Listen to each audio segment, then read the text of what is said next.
And there are a lot of reporters in this town who, they look at the calendar right about now and they say, in a couple of months I'm going to have to start really focusing on the 2016 presidential campaign. Do you know when our next guest starts doing that? He started doing it the day after the election in 2012. Byron York covers the presidential elections like no one else in this town, so it's great to have you, Byron, from the Washington Examiner.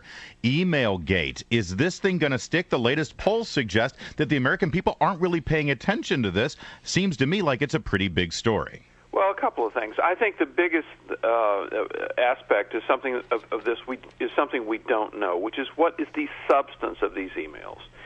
If the story a year from now is just that Hillary Clinton had a secret email address, but that we never found out that she did anything improper or said anything of interest about, say, Benghazi on that, then I don't think it goes a long way. At minimum, it reinforces public ideas about how this is a person who thinks the rules do not apply for her and is very secretive. But the big deal is going to be the substance of what is in the emails. Could I ask you one other thing about that, Byron? And that is, I agree with you to a certain extent, although I do think it adds to sort of the suspicion about the Clintons and the overall Clinton fatigue. Do we really want 4 or 8 more years of this kind of behavior?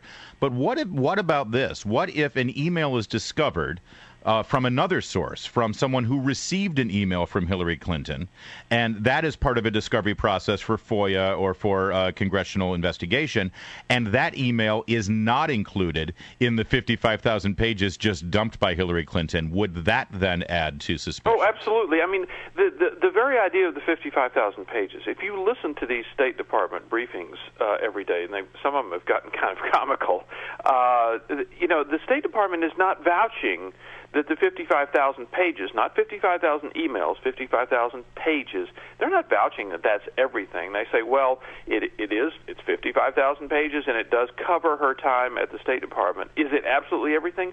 You'll have to ask her. I mean, listen to the White House and listen to the State Department.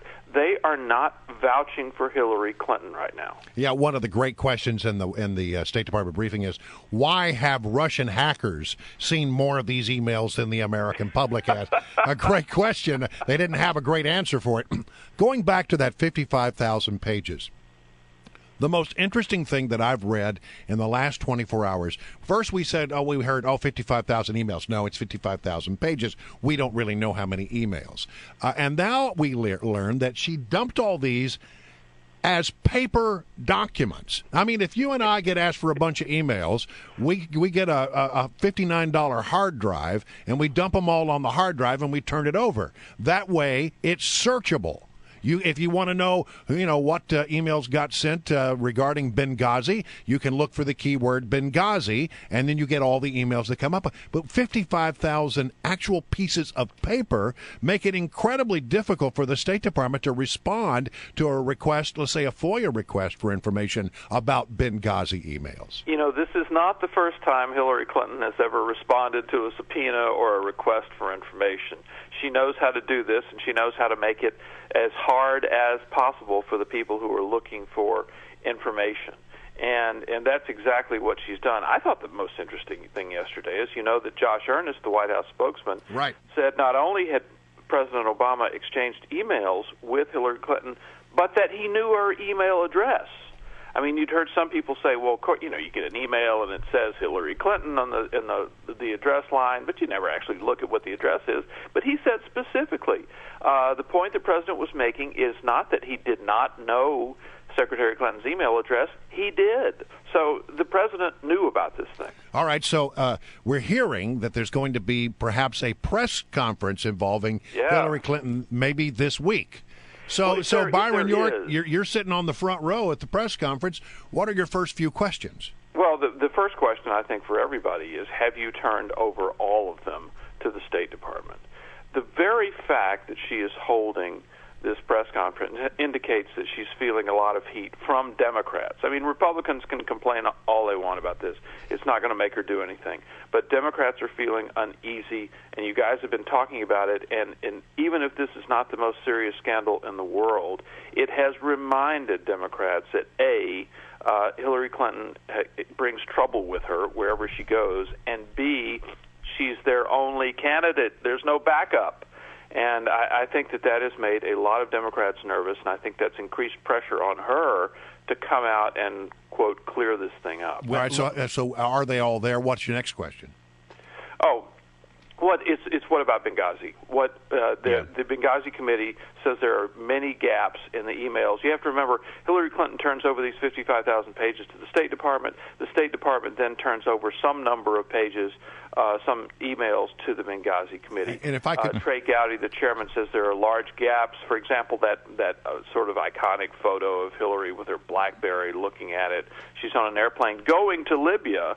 And Trey Gowdy says, are you telling me there's no email exchanges at all that concern Libya, in the weeks around when that picture is taken?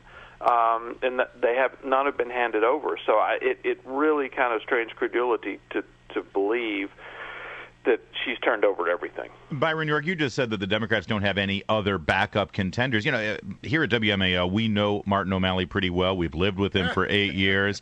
We sort of used his potential fledgling candidacy for presidency as a punchline. But if this thing does come down crashing and burning around Hillary Clinton and she isn't a viable candidate, is Martin O'Malley pretty much all they got? A punchline no longer. Yeah. Absolutely. It's quite serious. Well, I mean, you have Senator Sanders. You have former Senator Webb. What about the sitting Vice President Joe Biden, who for 8 years has waited his time, and he can run on 4 more years of Barack Obama's legacy? He's going to be 74 years old on Inauguration Day 2017, and you're asking the American people really for 2 terms.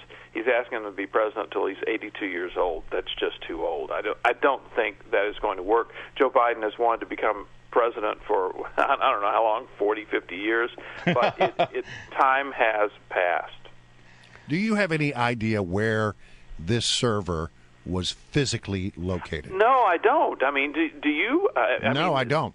There's a lot of these press descriptions, and remember, everything you know about this case, or everything you think you know, comes from Hillary Clinton. That is the absolute key thing to remember in this, because whatever the State Department is telling you is what she has told them, which is why they're being careful in their statements to attribute everything to Hillary Clinton. So we don't really know exactly how this works. We do think it was a separate server so that she had total control. It's not like she kept her documents in the cloud and you can go get them somewhere. Right.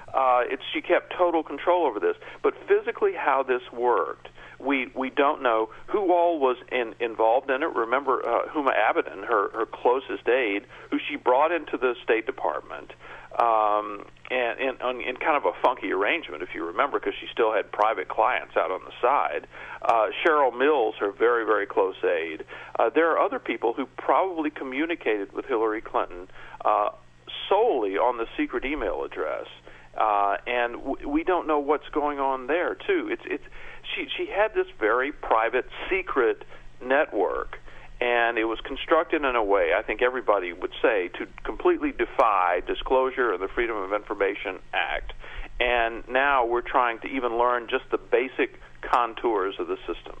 All right. Well, listen, we'll look for you to ask those hard questions when that press conference takes place, okay? We're not holding our breath for that one. All right. Byron York from the Washington Examiner, Thanks, always a pleasure. Thank you much.